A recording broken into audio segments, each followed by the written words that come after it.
Hi, I am Chaplain Dr. Glover, and today I'll be talking about restoration with the scripture. The scripture is Galatians 6:1.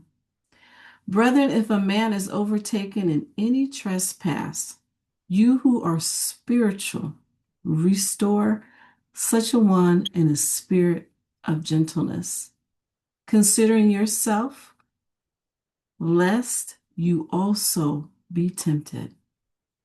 That scripture comes from Galatians 6:1. It emphasizes the responsibility of Christians to be involved in the restoration of others who are overtaken in any trespass.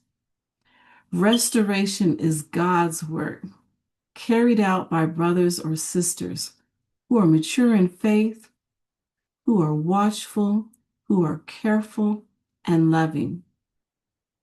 Restoration of any brother or sister. Believers should restore such a one in a spirit of gentleness. Today is important to understand the need of restoration. We're here to restore to others and be kind and gentle. Thank you. I have read Galatians 6:1.